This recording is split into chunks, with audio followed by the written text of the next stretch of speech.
조합장TV 시청자 여러분 안녕하십니까. 2019년 8월 5일 오전 11시입니다.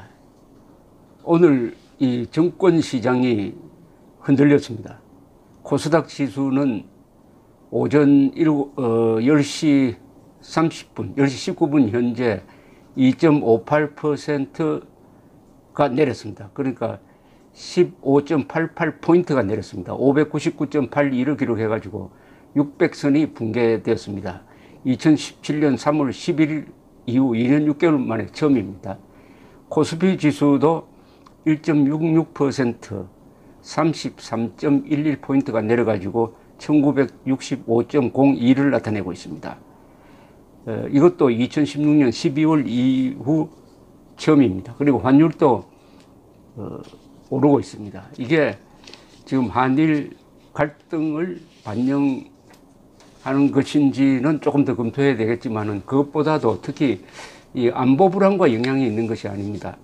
영향이 있는 것이 아닌가 생각합니다. 지금 한일 간의 갈등은 형식상으로는 징용공 배상 판결을 둔 논란인데 이것은 안보 문제입니다. 기본적으로. 그것은 문재인 정권이 극좌적인 이념을 한일 관계에 들이대 가지고 일본을 사실상 적대국으로 보고, 그리고 북한 노동당 정권의 김정은을 친구처럼 대하는 동맹과 이 우방국을 바꾸치게 하려는 그런 행태까지 보이면서 결정적으로 실수를 했습니다. 그게 뭐냐면, 이것도 어떻게 보면 치명적인 자충수인데, 한일 군사 정보 보호 협정까지 파기할 수가 있다. 이렇게 나온 겁니다. 이렇게 해서 안보 불안을 증폭시킨 게 문재인 정권입니다. 이게 아주 우스운 일종의 자해 공갈단식 수법이라고 지금 SNS에서 지적받고 있는데, 우선 이 카드는 일본에 대해서는 별다른 타격을 주지 않는 카드입니다. 왜냐하면 이 협정에 의해서 정보를 교류하면은 한국이 얻을 정보가 더 많고 일본이 줄 정보가 더 많다는 거죠. 그러나 일본이 얻을 정보보다는 일본이 한국에 주는 정보가 더 많으니까 그것도 보통 정보가 아니고 전략 정보입니다. 북한의 핵과 미사일에 관한, 그리고 실시간으로 북한이 일본 쪽을 향해서 보통 쏘고 있는데 그것을 일본 레이더가 탐지하는 기능이 우리보다 훨씬 강합니다. 그러니까 일방적으로 우리에게 유리한 협정을 우리가 파기한다. 이게 자해죠, 자해. 파기하면서 어떤 요구사항을 내놓는다. 이걸 이제 자해 공갈이라고 그러는데, 자해 공갈은 이 막 가는 사람이 칼을 들고 여러 사람 앞에서 자기 몸을 찌르겠다, 요구를 들어주지 않으면 몸을 찌르겠다라고 공갈 치는 것을 자해 공갈단이라고 합니다. 자해 공갈단. 그런데 이게 굉장히 위험한 배수진입니다. 자해 공갈을 칠 때 상대방이 저러다면 저 사람이 죽겠다 해서 요구사항을 들어주는 수도 있고, 난 모르겠다, 알아서 해라, 이래버리면 이 자해 공갈을 하는 사람이 취할 방책은 항복을 하든지 굴복을 하든지, 그러니까 공갈을 포기를 하든지 아니면 실제로 찌르는 겁니다. 어느 쪽이든 하나는 굴욕이고 하나는 죽는 거예요. 자살이에요. 이 자해 공갈이 안 먹힐 때는 정말 자살로 가버립니다. 자해 공갈이 안 먹히면 자살로 갑니다. 근데 이런 걸 배수진이라고 그래요. 막 까는 거. 다른 외통수라고 그러기도 하죠. 이 외통수는 좀처럼 국가와 국가 사이에서는 해서는 안 될 것인데, 이게 공공연하게, 더구나 청와대 안보실의 차장이라는 사람이 나와가지고 공개적으로 일본과 한국의 국가 간의 관계가 과연 우호 관계인지 모르겠다 하면서 이 카드를 꺼냈는데, 미국에 대한 압박으로 지금 추정이 됩니다. 한국에는 손해고 일본에는 먹혀들지 않고, 그러니까 미국에 대한 압박용이다. 이것은 미국 압박용이다. 이렇게 되니까 이제는 한국이, 문재인 정부가 일본뿐만 아니라 미국과도 대치 관계가 지금 형성되고 있는 중입니다. 미국에서 여기에 대한 반응은 아주 단순 명쾌하면서도 좀 격렬합니다. 격렬하다 그럴까요? 국무부 동아태 부차관보를 지낸 제임스 줌월트 사사카와 평화재단 대표는 한국이 이 협정을 파기하면 동북아 영내 미국의 이익에 심각한 피해를 입힐 것이다. 주한미국 대사관 부대사를 지낸 마크 토콜라 한미경제연구소 부소장은 한일 갈등과 이 협정 파기 여부를 연계해서는 절대로 안 된다. 그리고 주한 미군 사령관을 바로 작년입니까?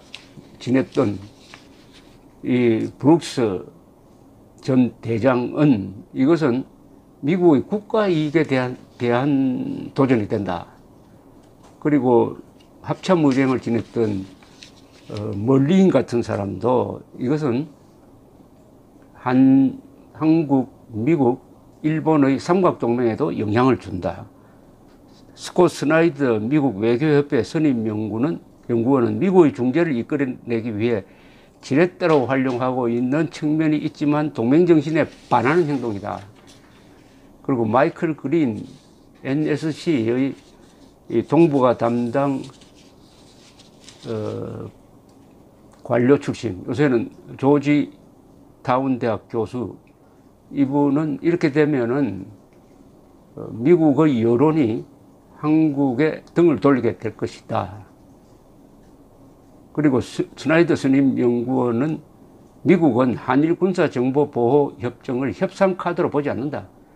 즉 이걸 가지고 미국을 압박해도 미국이 거기에 흔들리지 않을 것이다. 또 브루스 벡톨 엔젤로 주립대 교수는 미국이 대북 정보 부분에서 압도적 우위에 있는 것은 사실이지만 한국과 일본의 정보자산 공유 역시 필수적이다.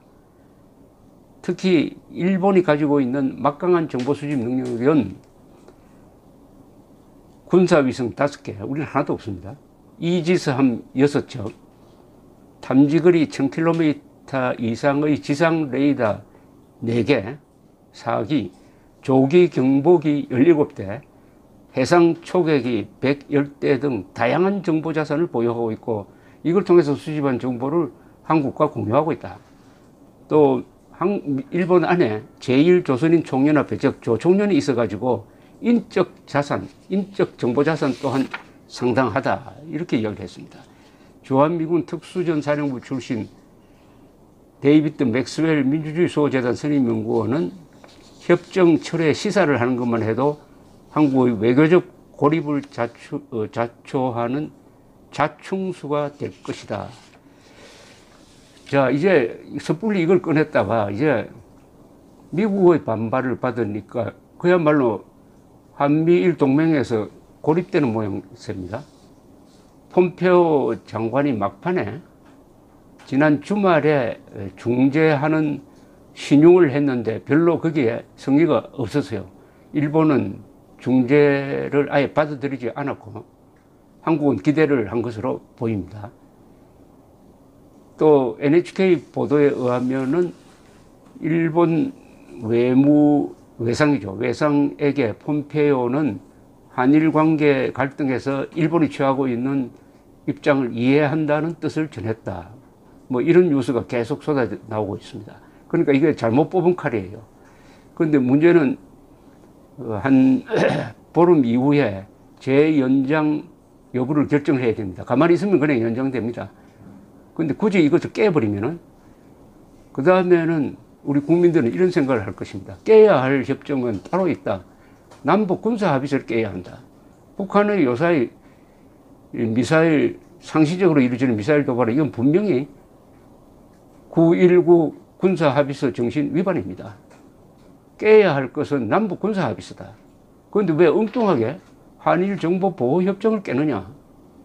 이거야말로 친북 반일 노선 아니냐? 적과는 친하고 친구와는 갈라지겠다고 하는 거 아니냐? 이것이야말로 이적행위다. 이렇게 생각하게 되고 그렇게 생각할 수밖에 없죠. 김태형 전 국방장관은 주간동아와의 인터뷰에서 지금 북한이 과거 천안함이나 연평도 도발과 같은 그런 무력 도발을 할 가능성도 있다. 이 기회에 남북 군사 합의서를 아예 폐기하든지 아니면 근본적으로 뜯어 고쳐야 한다. 아주 온건한 분인데 아주 그런 강경한 이야기를 하는 걸 보고 놀랐습니다. 저도. 김태형 장관은 천안함 폭침 때 국방장관이었습니다. 그런데 여기서 아주 중요한 역할을 해야 될 사람이 지금 침묵하고 있습니다. 그건 자유한국당입니다. 나경원 원내대표는 오늘날의 한일 갈등의 근본은 이 정권의 친북 반일 노선에 있다라고 정확하게 지적을 했는데 황교안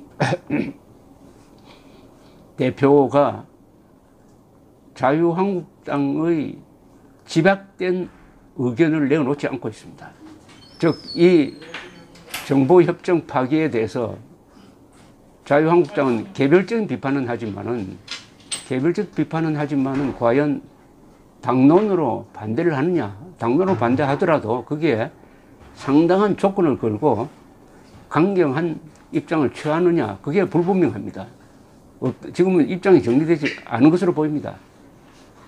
왜 이 문제에 대해서 황교안 대표가 신속하게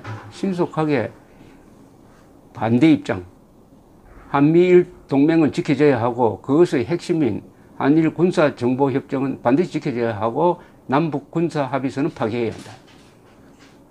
남북 군사 합의서 파기까지는 황교안 대표가 주장을 했어요. 그러나 다른 쪽인 한미 군사정보 보호 협정을 지켜야 한다는 말은 하지 않습니다. 이 두 가지 이야기를 같이 해야 합니다. 황교안 대표가 이 반일 종족주의 선동에 신경 쓰지 않을 수 없다는 점은 이해를 합니다. 그러나 이 점 안보에 관한 하는 양보가 있어서는 안 됩니다. 그리고 이것은 뭐 논리적으로나 사실에 비춰 보았어도 이것을 파기할 때의 어마어마한 후폭풍을 문재인 정권이 과연 부담할 수 있겠느냐. 그 후폭풍 때문에 문재인 정권이 아주 몰락할 가능성도 있으니까 이 점을 신속하게 자유한국당의 황교안 대표가 자신의 이슈로 잡을 수 있는 찬스가 지금 흘러가고 있습니다. 시간이 흘러가고 있습니다. 기회라는 것은 머리를 잡아야 한다고 합니다. 기회는 꼬리를 잡으면 안 된다 그래요. 시간이 흘러갈 때 머리를 잡아야지 다 지나간 다음에 꼬리 잡아가지고는 아무 효과가 없습니다. 그런 점에서 정치는 결단이고 결단은 빠를수록 좋습니다. 심사숙고하다가는 결국은 아무것도 잡지 못합니다. 빠른 결단은 실수를 해도 나중에 그것을 바로잡을 시간이 있습니다. 그러나 늦은 결단은 실수하면 그만입니다. 감사합니다.